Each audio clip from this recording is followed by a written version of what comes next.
সাংগঠনিকভাবে তাদেরকে মোকাবেলা করতে হবে।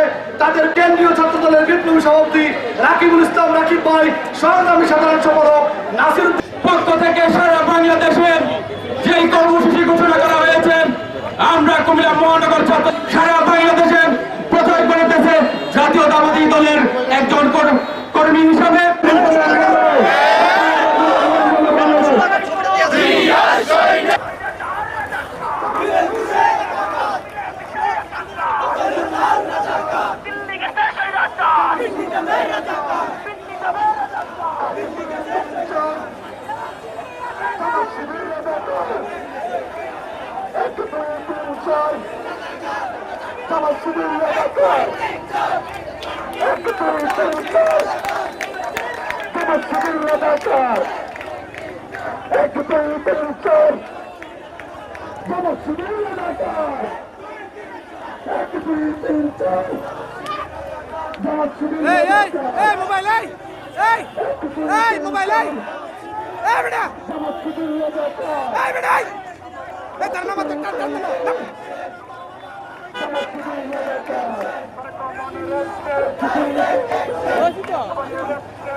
Direct